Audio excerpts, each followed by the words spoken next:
Hello students, welcome back to the channel. तो आज हम पढ़ेंगे about Elton Mayo's Hawthorne experiment और उनके क्या क्या कॉन्ट्रीब्यूशंस थे।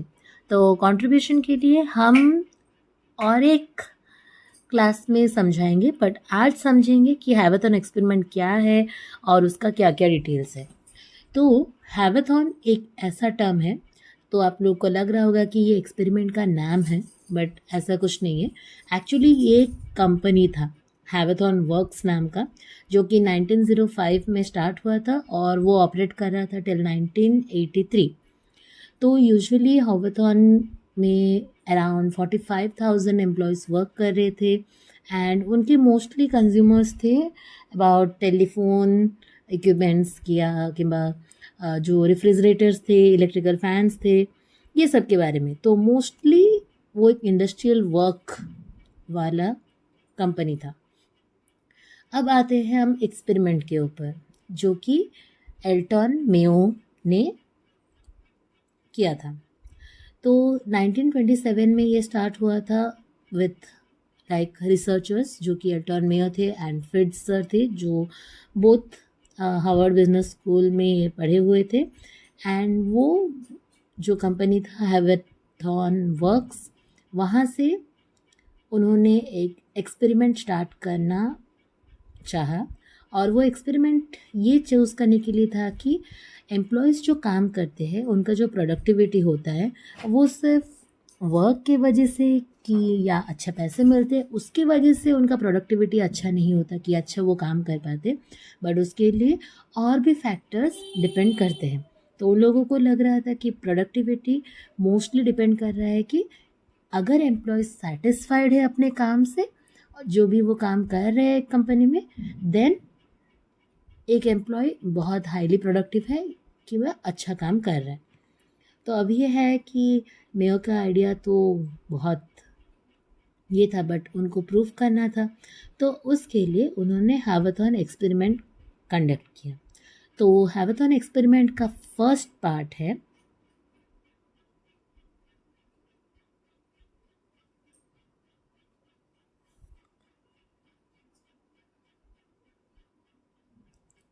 The illumination experiment. तो इल्यूमिनेशन का मतलब क्या है? लाइट। यूजुअली जो भी लाइट है उसको इल्यूमिनेशन कहा जाता है। तो ये एक्सपेरिमेंट में क्या किया गया, एक ग्रुप ऑफ एम्प्लॉयज़ को लिए गया और उन सबको एक ऐसे जगह पे काम करने के लिए रखा गया जहाँ पर बहुत लाइट आ रहा था।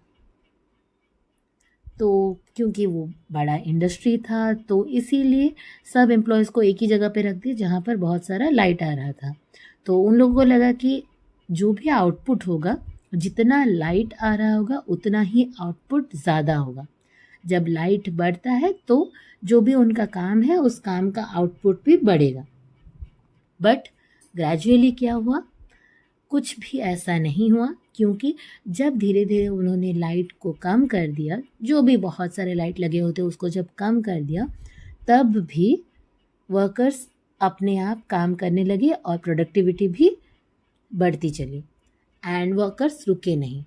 तो इससे ये पता चला कि लाइट एक फैक्टर नहीं है, बट प्रोडक्टिविटी अगर नहीं दे रहे हैं एम्प्लॉयज़ उतना, तो उसके लिए कुछ अलग फैक्टर्स हो सकता है, बट लाइट एक फैक्टर नहीं है।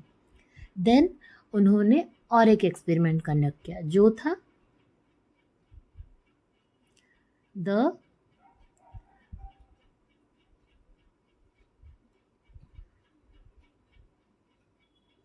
Here the relay assembly test room experiment.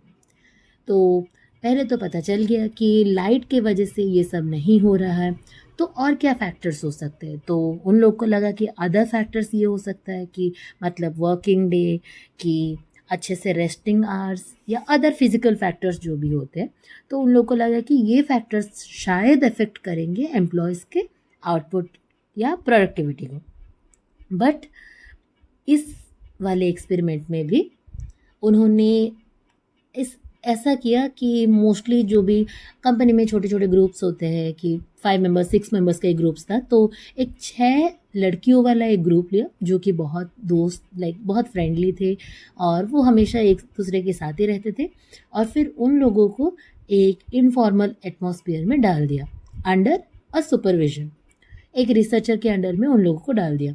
फिर वो एसेस करने लगे कि उनका प्रोडक्टिविटी कम हो रहा है कि ज़्यादा हो रहा है, क्योंकि वो सब तो दोस्त थे।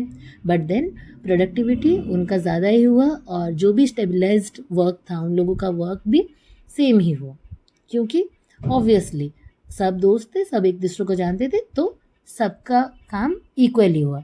तो अभी यहाँ पर पता चला कि सोशियो फिजियोलॉजिकल फैक्टर्स भी बहुत इंपॉर्टेंट है, जैसे कि लाइक रिकॉग्निशन, अटेंशन, पार्टिसिपेशन और कॉम्प्रिहेंसिव ग्रुप वर्क, ये सब चीज़। जैसे कि अगर आप जिन सब ग्रुप्स के साथ कंफर्टेबल हो, जिन सब मेंबर्स के साथ कंफर्टेबल है, तो उन लोगों के साथ अगर आप लोगों को काम करने दिया जाए, देन वो काम बहुत अच्छे से किया जा रहा है, या वो लोग और प्रोडक्टिविटी दिखा के और ज़्यादा टाइम और अच्छे तरह से आउटपुट उसका अच्छा आ रहा है।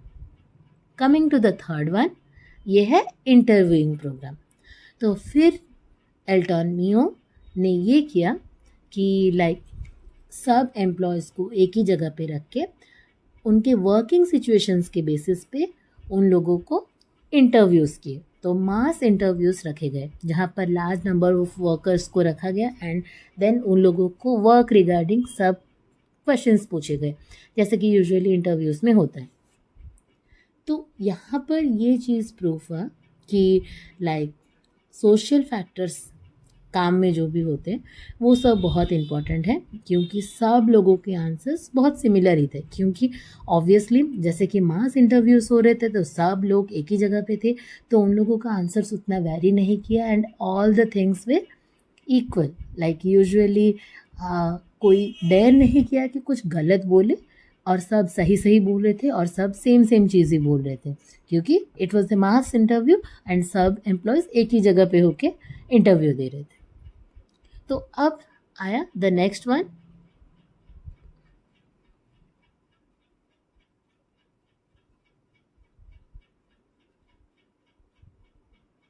The bank wiring test room experiment. तो ये एक्सपेरिमेंट बेसिकली कंडक्ट किया गया था रोथल्सबर्गर एंड डिक्सन ने। तो इनका आउटकम ये था, तो ये एक्सपेरिमेंट के लिए भी उन्होंने सोशल ग्रुप्स को लिया एंड उन सब को like most of the group of employees को अंडर कंडीशंस में रखा कि मतलब जितने भी जो भी क्लोज थे उन सबको एक नॉर्मल ग्रुप बना दिए। देन एक एक ग्रुप में 14 वर्कर्स थे एंड एक्सपेरिमेंट के बाद जो भी उनका प्रोडक्शन था उन सबको रिकॉर्ड करने वाले थे। तो वो ऑब्ज़र्व किया गया कि लाइक जो भी प्रोडक्शन था इंडिविजुअल वर्कर का वो बहुत कम हो गया था जो कि मैनेजमेंट ने सेट किया था, क्योंकि वर्कर्स उतना ही प्रोड्यूस कर सकते हैं जितना कि उनका इंसेंटिव सिस्टम था। तो इसीलिए इसका फाइंडिंग्स ये थे कि सब इंडिविजुअल अगर एक ही जगह पे काम कर रहे हैं और एक ही लाइक उन सबको रेस्ट्रिक्ट कर दिया जा रहा है, तो सबका आउटपुट भी रेस्ट्रिक्ट हो जा रहा है। फिर सब ग्रुप का एक अनऑफिशियल स्टैंडर्ड ऑफ परफॉर्मेंस हो जा रहा है कि वो लोग उतना परफॉर्म नहीं कर पा रहे, या इंडिविजुअल्स आउटपुट जो है वो भी कांस्टेंट नहीं हो पा रहे ओवर द टाइम। एंड फिर इनफॉर्मल ग्रुप्स का जो इम्पॉर्टेंट रोल है वो ऑर्गेनाइजेशन में वो भी नहीं हो पा रहा है। तो ये था 4 एक्सपेरिमेंट्स जो कि एल्टन मेयो ने कंडक्ट किया था और इसका कंट्रीब्यूशन टू द मैनेजमेंट किया था।